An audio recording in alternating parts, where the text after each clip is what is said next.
At the southern tip of Texas, a few yards from the spot where the Rio Grande empties into the Gulf of Mexico, there's an unusual object, about as tall as a desktop computer. It's squishy, with a rough exterior. Similar objects have been found on the opposite side of the Gulf, in Florida, and a bit further south. In 2018, rubber bales start appearing on the Brazilian coast, said Carlos Teixeira, a researcher and lecturer at the University of Ceará in Brazil. At the beginning, we didn't know what kind of material that was, he said. A lot of people asked us about the source of, they used to call them mysterious boxes, but we didn't know the source. His team discovered that the objects had stamps from French Indochina, present-day Vietnam, Laos, and Cambodia. That was an important clue. That's old stuff because French Indochina doesn't exist anymore. The team found archival records, including a flashy, U.S. newsreel video from 1944. Brazilian fishermen find good fishing off their coast that pays better returns than the finny variety, the announcer proclaimed. The catch is crude rubber lost by the German war machine when the U.S. Navy sank 3 blockade runners. 3 ships full of rubber bales were sunk to the bottom of the Atlantic, just off the coast of Brazil. The question for you guys in Texas is how these rubber bales are arriving in the USA, in Texas, in 2020 and 2021, Teixeira said. The Brazilian research team believes the shipwrecks have begun rusting and, perhaps, have been disturbed by people trying to salvage cobalt. Whatever the cause, once the rubber bales floated some 6,000 meters up to the ocean surface, some of them were carried north.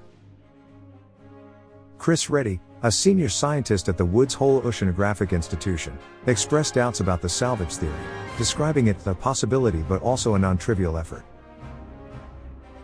In response to a follow-up email, Teixeira wrote, "I also doubted the salvage possibility at first, but we are talking about $30 million plus in cobalt."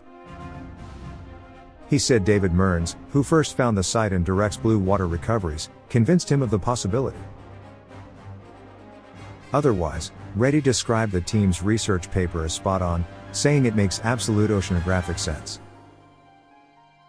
It's entirely possible that they stayed in the ocean current and went all the way up, he said. They hug on the Venezuelan coastline, and then they shoot into the Caribbean current and right all the way up past Central America, and then get caught up into the Gulf of Mexico currents. That's the how. But why now? If you're seeing 80-year-old shipwreck cargo out of nowhere, you start to ask him the question, why? Reddy said. And one of the answers would be the ships starting to fall apart. This is a widespread concern for ocean scientists. Thousands of ships were sunk during the Second World War. This is a question about the integrity of ships that are on the bottom of the ocean floor, that for the most part have oil. All these warships, they all carried about 500,000 to 1 million gallons of oil. So, there's a lot of ships that people are worried about. The rubber bales aren't great for the environment, either. Carlos Teixeira said there are concerns that shorebirds might eat them as they break apart. And, he said, there are more on the way. There is a new release of rubber bales this year, he said. The team has computer models for how long it takes them to travel from Brazil to the US.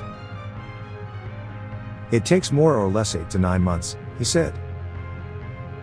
So probably next year, you have new rubber bales arriving in the USA. World War II ended 76 years ago, but the cleanup could stretch well into the future.